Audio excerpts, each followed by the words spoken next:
na natatakot yung mga business community dahil po sa kidnapping nito kasi this is very unique.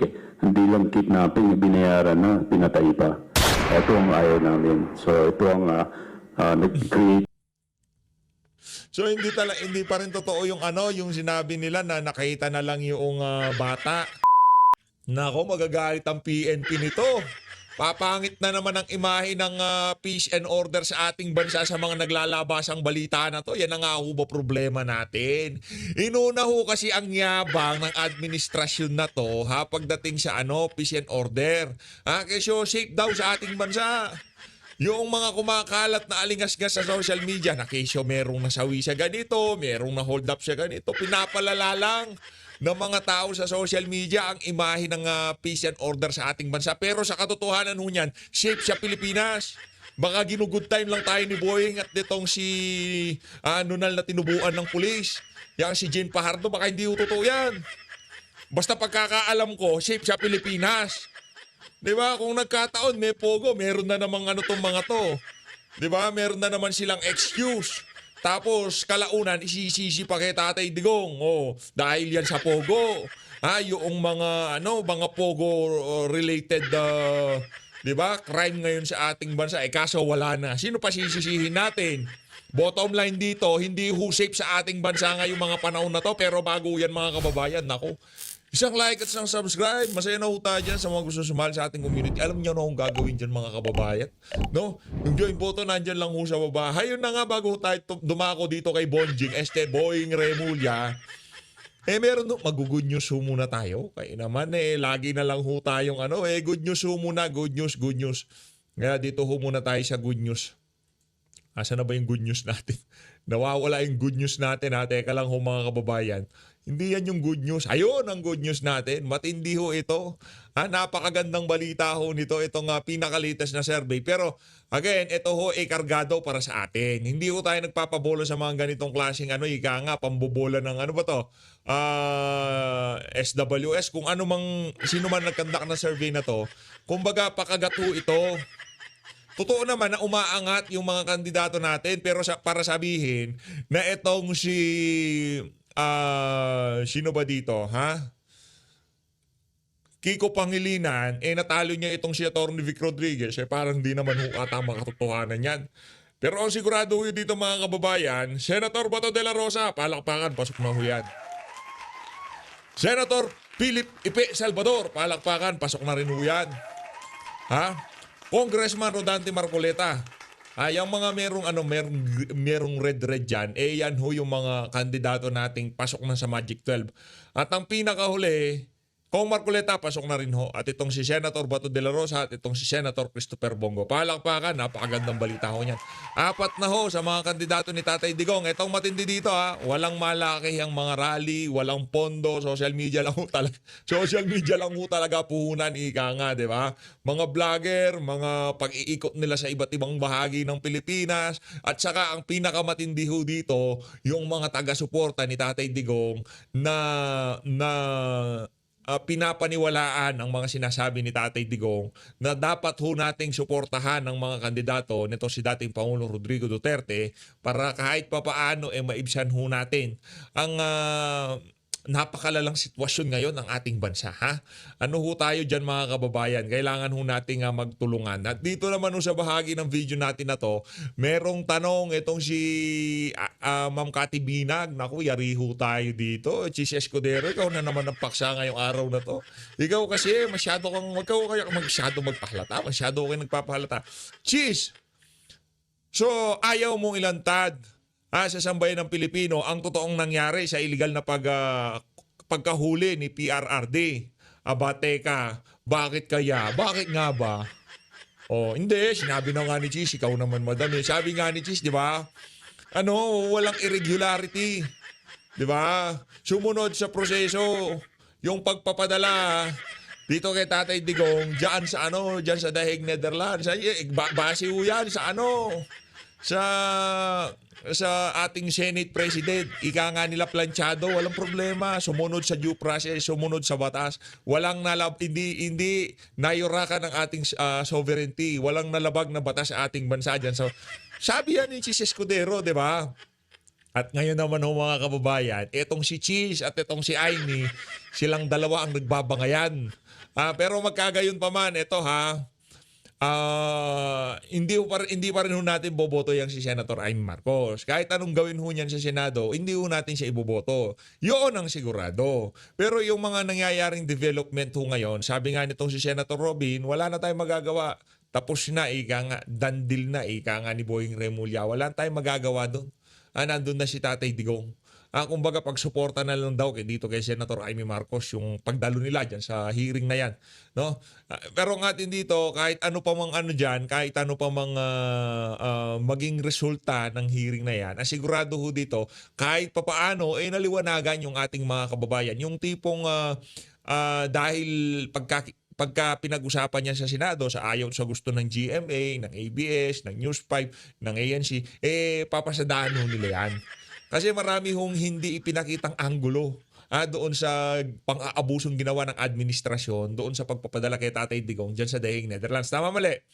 Yung mga ilinalabas nitong si Ma'am Kitty Duterte, yung anggulo ng mga kamera ng dito sa kay Tatay Digong, hindi ho pinapalabas ng social media yan. Pero pagka napag-usapan yan dyan sa Senado, kahit pa paano, sa ayaw sa gusto nila, mapag-uusapan ho nila yan. Kasi live yan eh.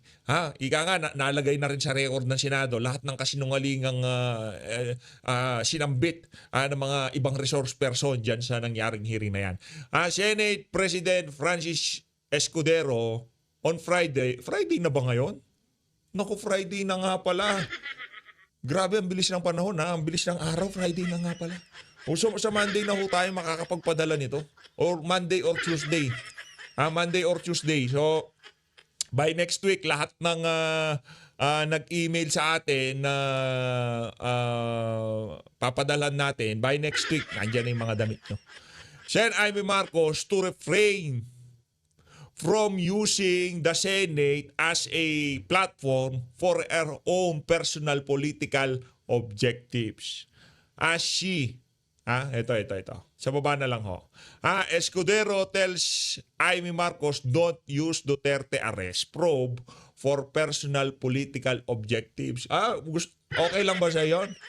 Senator Aimee Marcos, ginaganon-ganon ka na, wala na ho talaga. Kala ko bang kada isang senador dyan independent. Diba? Lalo na kung ikaw ang committee chairperson, ano yan, kumbaga, mandato mo na imbestigahan yung mga irregularidad na nangyayari ngayon sa ating bansa. Yan ba yung tinutukoy na tong si, ang tawag dito, Congressman Rodante Marcoleta na oversight? Yan ba yung tinutukoy niya? Paano pagka si Kong Marcoleta na, Chis Escudero, ang tatrabaho sa electricity? Anong sasabihin mo? Kong Marcoleta, don't use your ganito-ganyan para maitulak mo yung na yan. Ganun ba gagawin nyo? Pipigilan nyo rin ho ba? Ngayon, ang sinasabi ko sa inyo, sa mga susunod na panahon, kung ano man, ang pwestong takbuhan ng buwisit na kilay na yan, huwag nyo iboto yan. Ika nga, wala ho. Kilay pa lang, di na mapagkakatiwalaan, di ba? Wag niyo iboto, wag niyo suportahan dahil hindi ho natin maintindihan kung saan sa bagay, ano pala siya.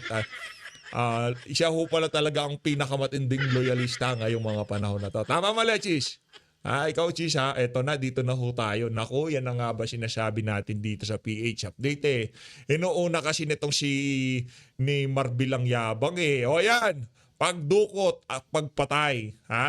Sa Chinoy Steel Magnate, kumpirmado may link sa isang nagdaang kidnapping case. Hindi, totoo yan. Kayo naman, baka lang yan, baka mga alingas-gas lang yan. Basta sigurado dito, ngayong mga panahon na to, mas safe kaysa nung panahon ni Tatay Digong. Yun ang atin dito. Diba? Wala yan. Di totoo yan? Kayo naman, hindi totoo yan na merong ganyang mga kaganapan ngayon sa ating bansa. Basta sigurado dito, yung mga di ba nga gagalit dyan si Marbil kasi yung mga nagpapakalat ng kung ano-ano sa social media, pumapangit ang imahe ng ating peace and order. Hindi na tayo nagpapakalat niyan. Galing na mismo dito kay kay Nunal na tinubuan ng pulis. dito kay Jean Pajardo. Di na ho galing sa atin yan. O at ngayon, ang matindi ho dito mga kababayan, papanoorin pa ho natin ang press con nitong si Boying Remulla. Kaugnay ho dyan sa ano na yan, DOJ holds press briefing on Chinese kidnapping incident. Naku, matindi dito. Ito, rekta na ho tayo dito. Baka ano pa to baka bigla pang mawala to. Kasi ngayon ganyan nangyayari ngayong mga panahon na to Yung mga record sa DPWH, yung mga video, bigla na lang nawawala ngayong mga panahon na to. Baka biglang mawala tong press con na to. Kaya pasadahan na ho natin na mabilisan. At i-share nyo na mga kababayan para talagang sulidong-sulidong atake. Ika nga ito, okay? Ba't walang tunog si Boying? Nangyari sa Boying? Cover work that we have. Okay. Pangit to. Lipat tayo. Ano pa kung mas maganda? Drawn out over the weekend. Dito tayo. And Pakinggan the natin result will be announced next week by Miko. Miko, ikaw na mag-a-announce no? Okay. Nico Clavano. Then after that, besides this matter, meron na kasing ideas kami kung ano nangyari with this the crime that happened to the victim who was found in Rodriguez Rizal. And we had an idea about this. We were talking to each other already prior to this since last week. Actually, I got involved lang nung Monday. But since last week, and I was talking already to Chief Marbil about it. Almost every day na tayo nagkikita. Almost every day na kami nagkikita. Hindi. Gusto kong makausap si John Vic. Nasa si John Vic? DILG Secretary siya, but DOJ nandyan. Di ba? DILG Secretary at PNP nag-press con dyan. Ba't DOJ nandyan? Nasa si John Vic Remulla. DILG yan siya may hawak ng PNP dahil nga naman hindi abogado. Pinilit lang. Baka ano yun, baka, di ba? Pero dapat talaga DILG, as much as possible, dapat maalam sa batas yan. Mahusay ho talaga yan. Hindi pwede yung hindi pwede yung kagaya nitong si John Vic. Sa bagay, kapatid niya naman, abogado. Walang problema yan. Kaya siya ngayon nandyan, imbis na si John Vic. Kita si Chief Marbil. And of course, Judge Jimmy, katext ko araw-araw rin to make sure that everything is okay. So the creation of the task force is paramount. We have to choose people who will at least exemplify the values that we hold dear to the PNP and to the NBI and to the DOJ. At ang aim nito is to have a higher visibility leadership that people can talk to pag mayroong problema. Kasi ang problema, when these things happen, a lot of them don't trust.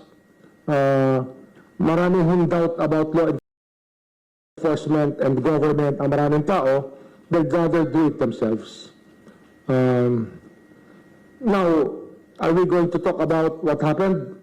I think it's a police matter right now.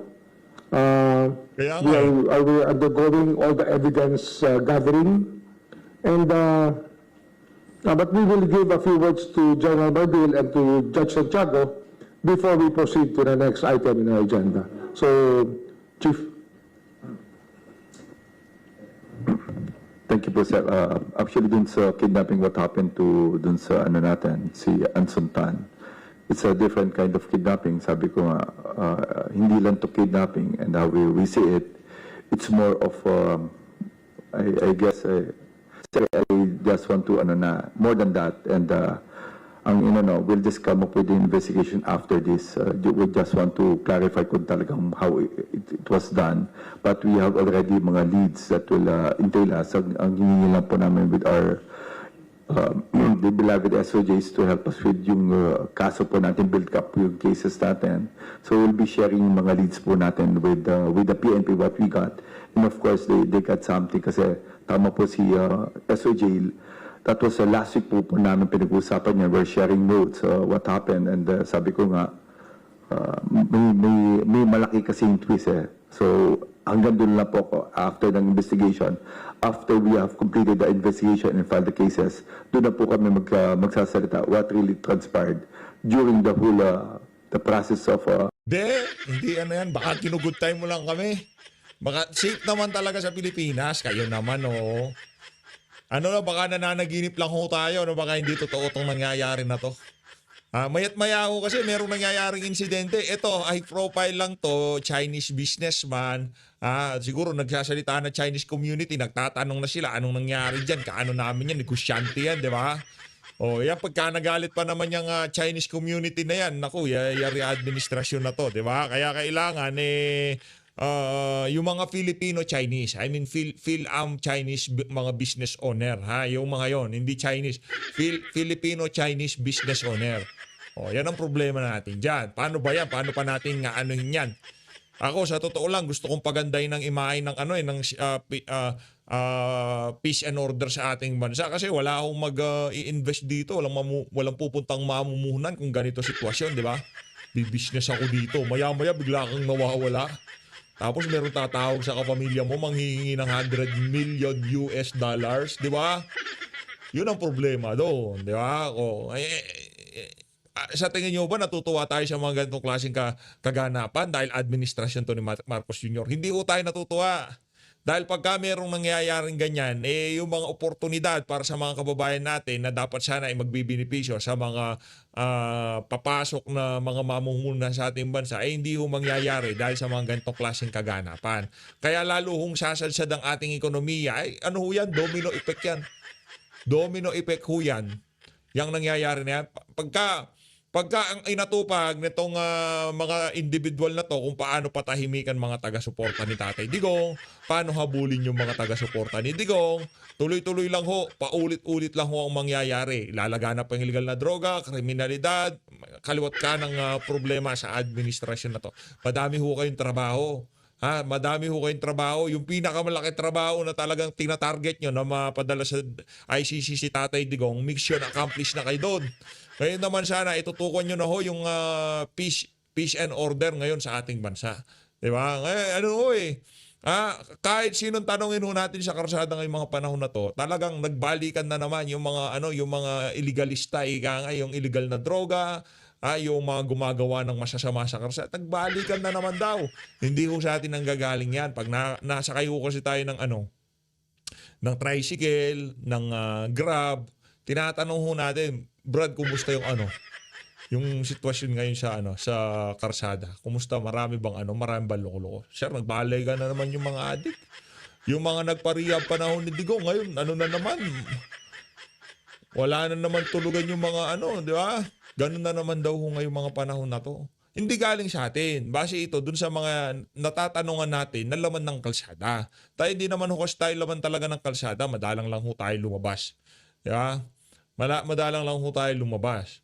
Ngayon pagka nakalabas tayo, talagang nagtatanong-tanong ho tayo. Sa bagay, kita naman pagka naglakad ka, yung mga mulat na mulat, yung imagine pati doon sa speech ni Marcos Jr., yung isa sa mga kanyang gabinete niya, ganyan-ganyan din yung babae pa naman din. Anak ng tokwa. Yan naman si Marbil, lagi lang nag-o-overtime yan, di ba sir? Nag-overtime, syempre hirap trabaho ng Chief PNP. Kayo ba naman ng Chief PNP? Pagka kayo Chief PNP, maya may tawag kayo dyan. Chief, meron problema dito. Overtime na yan.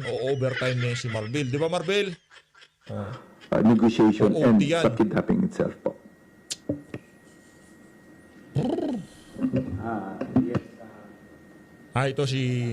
Ito yung ito yung tumatrabaho sa mga vlogger eh. Diba? Ito yung mga kakaso sa mga vlogger na na mga naglalabas sa mga kaganapan sa ating bansa. Ito yung, kumbaga, ito yung bataan ni Marcos Jr. Ika nga.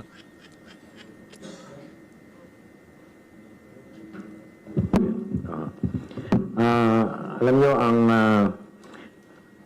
kidnapping cases ay primary jurisdiction yan ng Philippine National Police. And so they have anti-kidnapping group. Alright. Pero dun sa iniisip ni Secretary Boying, sa ngayon, gagawa kami ng isang task force, anti-kidnapping. So, ang NBI, ang police ay magtutulungan na kasi alam nyo, sa intelligence world, meron kami tinatawag na compartmentalization, trabaho ng isa, hindi sa amin pwedeng i-share, no? But then, with this task force that will be created by our secretary, napakaganda na yan. So makakapagtulungan kami, hindi na ako mahihiyang magtanong kay PNP Chief, hindi na rin siya mahihiyang magtanong sa akin. So sabi ko nga sa inyo, sa intelligence world kasi, meron kami tinatawag na compartmentalization, need to know basis. But with the creation of the task force, magkakatulong-tulong tayo at Yun, solido na talagang atake sa mga masasamang elemento sa bansa natin ngayong mga panahon na to. Dahil dyan, tuloy-tuloy lang ho kayo. Yung ika nga, task force na yan. Buo lang, damihan nyo yung task force. Kasi marami tayong ito nga, nandito nga ang mga different organization, Chinese, Filipino Chamber of Commerce, ganyan, naaalarma na sila. So don't be alarmed. Nasa ano pa Yun nun, lang naman Yun lang naman ho talaga dahilan. Pero kung ordinaryong Pilipino lang yan, wala na yan. Pero dahil mayroong boses itong na to, itong mga Filipino-Chinese business mga business of Chamber of Commerce o kung ano pa man. Di ba? May boses sila kasi may pera sila. Di ba? Maano yan kumbaga meron silang pagka nagsalita sila dahil isa yan sa mga linalapitan ng mga politiko. Sa totoo lang, pagka malapit na kampanya, naku, yung mga yan? Sila talaga yung mga linalapitan dahil hindi na yung mahal ang kampanya. Kaya kailangan pakinggan yan pagka merong pakiusap, merong higa nga. Pero ordinaryong Pilipino, naku, walang ganyan, wala namang ganyan. Treatment nga yung mga panahon na to. kami, nasa taas pa rin kami ng situation with our Secretary of Justice on top. Wag po kayong mag-alala sa mga kababayan natin sa Chinese community. Wag po kayong mag-alala, gagawa po kami ng action. Kayong mag-alala. Para sa mga nasa Chinese community, wag mag-alala. Of course, our president has given a very strict order to us, to all of us, to the three of us, na be on top of the situation para masukol itong ganitong pangyayari kasi yun talaga ang kailangan ng ating lipunan ngayon is law and order. And there are reforms being implemented, but the more important thing is there is an awareness within the community that we know what happened, we know what's happening, and but we will need the help of the community para maka-act kami accordingly sa mga problemang dumarating on a day-to-day basis. Wala akong tigil talaga itong trabaho namin ito, but we signed up for it, so we're not complaining about the job we have to do. It's something that we have to do. Every day that we wake up, ito po ang aming ginagawa, is to solve problems. So, Solve that's par for the problems. course for all of us. Madami-dami na silang na-solve the problems ng administrasyon ni Marcos Jr. Una na dyan, si Tatay Digong. Solve na yung problema na mapadala sa Dahig, Netherlands, itong si Tatay Digong. Dami nga nilang nasa-solve na problems ngayong mga panahon na to. Ano ho tayo, sobrang bilib ho tayo dito sa sa mga galamay nitong si Marcos Jr. kung paano sila mag-solve ng problem. Ano ho sila? Ika nga talagang Pastor Apollo Kibuloy. Nakita nyo kung paano na-solve yung problem kay Pastor Apollo Kibuloy, di ba? Oh. Ganon ho sila katindi. Ganon ho sila kalupit mag-solve ng problem. Marami pa ho silang isosolve. So, sa ating Mr. Pedro, meron kayong gusto sabihin?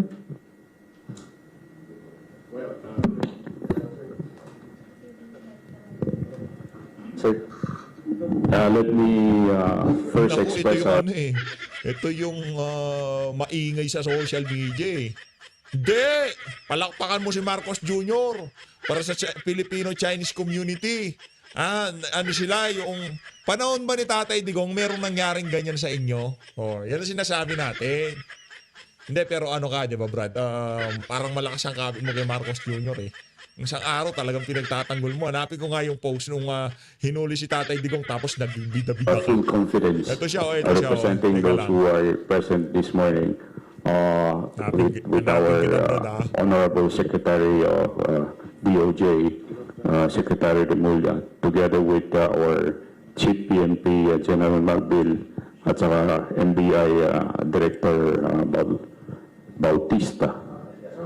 Santiago, hindi pala Bautista, mali. Anyway, the three of them is here.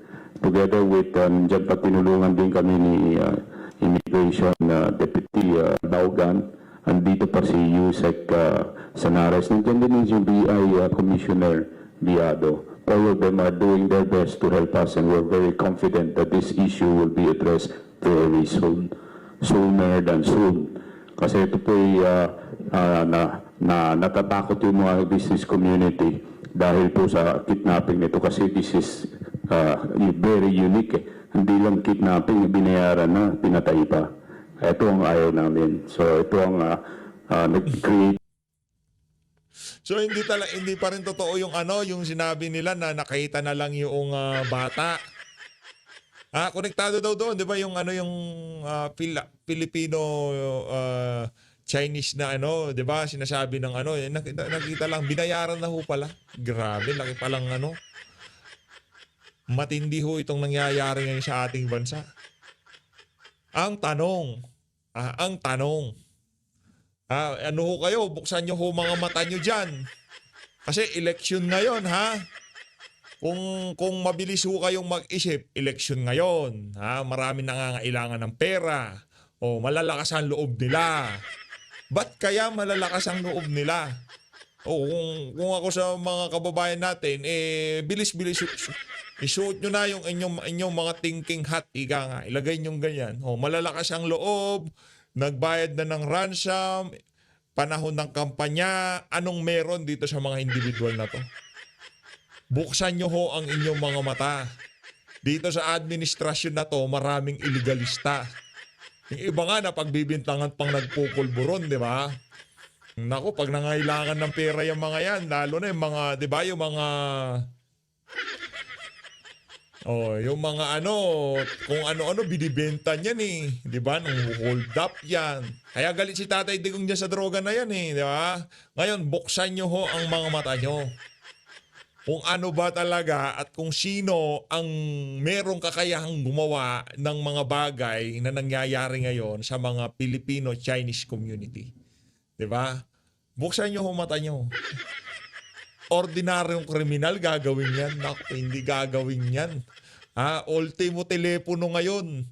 Pagka napunta ka doon sa range, lahat ng conversation, lahat ng numero, mafi-filter ho yan. Ika nga, malulook up yan ng ng cybercrime o kung ano pa man yan. Kung saang cell site ka huling nag-connect, makikita nila yan. Yung dinaanan ng sasakyan na yan, makikita nila yan. Di ba? Kahit maliit yung mata nyo, buksan nyo yan. Gawin nyo nakikita kahit liit mata. Baka na ano lang, di ba? Hindi nyo alam eh. Di rin natin alam, pero subukan yung suot itong mag-isip tayong sabay-sabay. Binigay ang ransom, malakas ang loob, panahon ng kampanya. Isip. Sino ang may kakayahan? Ordinaryong kriminal? No way! Di mangyayari yan. So much apprehension on the business sector and even in the population. It's not just the Filipino-Chinese. I'm sure even the Filipinos are... Hindi kami nababahala. Wala kami $100 milyon na ipangbabayad sa mga yan. Walang ganon ordinaryong Pilipino. Hindi gagawin siya ordinaryong Pilipino yung Brad. Kung bakit nangyayari yan, di ba? Nakita niyo sa litrato, bugbog sarado. Bugbog sarado. So, this kind of crime should not be tolerated, should not be accepted here in this society, especially here in the Philippines. So we're very happy. I don't know if that's the word to use. Mali yata yung happy. Palitan natin yung happy. We're very assured, okay, we're very confident that we will get on top of this issue and hopefully something good. Ang lagay ganon-ganon na lamang ba yan? Ganon-ganon na lamang ba yan, di ba? Di ko ganon will come out of this.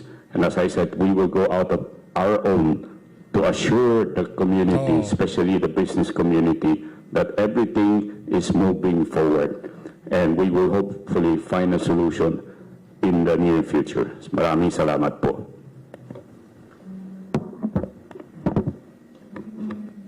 There will be hotlines given, meron kami mga numbers na ibibigay the next few days para hotlines na pwedeng nagbigay ng tip, magsumbong, whatever is needed by the community, these hotlines will be functioning within the next few days. And hopefully the DOJ will be running the hotlines together with another hotline of the DOJ. Sa DOJ po, is Undersecretary Mickey T will take charge of it. At kasi wala pa si Secretary John Vic is coming in tomorrow night. Kasi he was set on a mission by the President. But he's coming in tomorrow night. And of course, Sino kaya mission nitong si John Vic? Saan kaya nagpunta si John Vic Remush? Sino kaya mission niya? Nako, Madam Boljak, ingat po kayo. his non-appearance here, it just means that he's busy with something else abroad. Pero pauwi na siya. He's coming home very soon to take care of this too also, no? Para maasikaso rin lahat ng kailangang asikasuhin dito. Yo. And I'd like to thank the Chief PNP and Judge Jimmy for coming over, and of course our Chinese community leaders who are here to give their sentiment, and we had the dialogue earlier. Pero siguradong makikita ng taong bayan, hindi ito pakitang tao, pero ito po yung genuine reach out sa bawat isa para mas mabilis ma-solve ang mga problema. And maybe we can take a few questions from the Good luck good luck doon sa mga mamumuhunan na nagbabalak na magtayo ng komersyo, business sa Pilipinas, ha. Ano lang ho ito, konting tiis na lang. Pagka naupo na si VP Sara, mawawala ho lahat ng mga yan. Kaya ano lang, tiis lang ng konti. Palsipigado mga nakaupo kaya ganyan ho mga nagiging resulta. Kasi yung ang papangit ng shot call nila dito sa mga nangyayari na to, mga abogado na turingan nag-aral, pero yung mga decision making nila puro palsipikado Di ko natin sinasabi magaling ho tayo dito. Sinasabi natin dito, sana naman pagtuunan ng pansin yung mga bagay-bagay na talagang direkta nakakapekto sa pamumuhay ng ordinaryong Pilipino. Ngayon, na-stuck ang kalahati sa mga Pilipino diyan sa issue ng pag-illegal o maanumalyang pagpapadala kay Tatay Digong diyan sa Dahig, Netherlands. Hindi pa rin tayo natatapos doon sa issue na yun. Kung nakakala mo, Secretary Boying Remulla, na matatapos na ho yung issue na yun, nagkakamali ho kayo. Lalo na pag merong nangyaring masama doon kay dating Pangulong Rodrigo Duterte. Lalo na pa pagka meron hong nangyaring ganun sa kanya sa Dahig. Wag naman sana. Tayo ho nananalangin na makita niyang maging presidente itong si VP Sara. media. Maraming salamat, Secretary Remulla. I'd just like to remind the media to introduce yourself and the network that you are representing. Let's limit the questions to two. One question and another follow-up. Maraming salamat. Go ahead, ma'am. Good afternoon po, gentlemen. I'm Camille Samonte from TV5. Sir, I'd like to ask, prior to the kidnapping and killing case of Anson Kay, meron na rin kinidnap yung Chinese na estudyante, no? This is recently.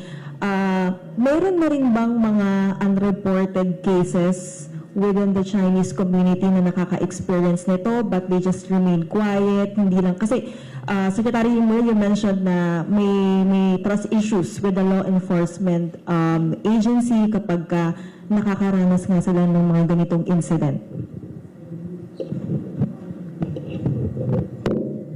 In our meeting earlier, we touched upon this. There were some unreported incidents, actually. Many families chose not to cooperate with law enforcement, and we only found out when tapos na. That's why we really welcome the leaders of the Filipino-Chinese community who are here right now to conduct a dialogue para we try to establish the trust in government. Kasi nga, in the very end, pag hindi tayo nag-cooperate, hindi natin mahuhuli ang gagawa. Ang issue dito, ang nakikita talaga nating issue dito, yung mga masasamang elemento, nakikita nila na masyadong busy ang pamahalaan doon sa mga bagay na hindi sila naaapektuhan. Kaya talagang namihasa itong mga illegalista na to. We'll all be father to them. Pakain tayo, papain lang tayo lahat. sa kanilang mga gawain. Kaya kinakailangan talaga cooperation ng community tsaka ng enforcement dito sa bagay na to. Of course, ang isang part ng dialogue namin is about prosecution. Saka sana napunta yung Confidential and Intelligence Fund ng PNP, ng DOJ, ng DILG para malaman ang punot dulo nito kaganapan na to. Kung ganun palang nalulustan tayo ng mga ganyang klaseng insidente at di natin natutukoy kung sino may pakana, siguro yung ginawa kay VP Sara, kailangan na rin siguro natin tanggalin intelligence and confidential fund itong mga ahensya na to. And we assure them that we will also make representations with the Supreme Court for special courts to be drawn up just to hear cases of this nature. Kasi urgent concern to sa ating bansa. It's not only, it is a national security issue, an economic issue, and an issue for our feeling, our well-being as Filipinos. I think it redounds to every Filipino that we have to be on top of everything happening in this country. Pakisarado lang, wala mo nang baba. Apo. Sir, meron din po kasing news article na lumabas recently saying that this could be connected with Pogo dealings according dun sa article po na inilabas. Nako, Pogo na naman. O sige, tuloy ng natin. Manila Times, meron daw pong nire-request na refund Kanino galing? Manila Times. O sige, tuloy natin. yung Pogo boss or something po from the businessman. Is this confirmed, sir? We're aware. Similarities in the pattern of the kidnapping and the torture that But happened to that's them? also within the range of our conversation earlier. But we cannot release everything that we talked about. I think that it's not executive privilege, it's just that these are operational secrets that we cannot divulge right now. But we are aware of this theory or this piece of news.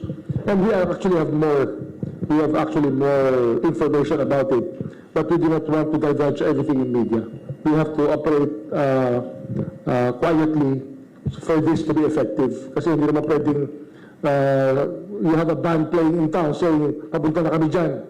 Hindi mo ito. This is very, very hard undercover work that we have to undertake to be able to catch the perpetrators and of course, to be able to assure the community that we are just present everywhere.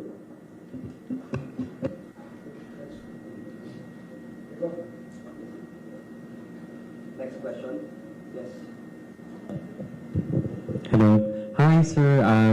Hello, everyone. I'm Jacob Lazar from the Philippine Daily Inquirer. I just wanted to ask if we have at least a list of suspects on who could have done this.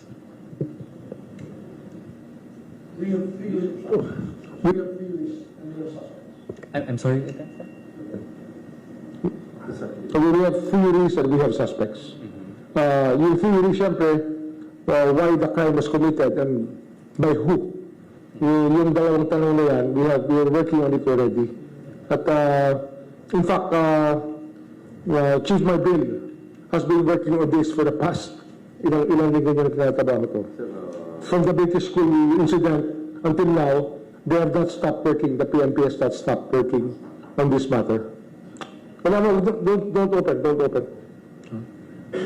Sir, follow-up lang po. I guess I just wanted to ask, no, it's been Ayun na nga, dito na unahan tatapusin ang ating reaction video dito. Ang bottom line dito, nagbayad na pala ng ransom tapos ganun pa ginawa. Ibig sabihin ho talaga, ayaw ho mag-iwan ng ni katiting ng trace ng ebidensya o ayaw makilala, malinis magtrabaho yung mga gumawa nito. Ha? At dapat ho talaga mahuli ang mga yan. At kung sakaling magawa ng PNP at ang DOJ, DILG ang pagkakasdampot ng mga yan, papalakpakan ho natin sila. Kung sakali man, pero busy pa ho sila, marami pa ho sila dapat ipaliwanag sa committee nitong si Senator Amy Marcos. So always, maraming salamat to sa pag-support sa PH Update. Mag-ingat po kayo lahat. Mahalin natin ang Pilipinas. Poyeng!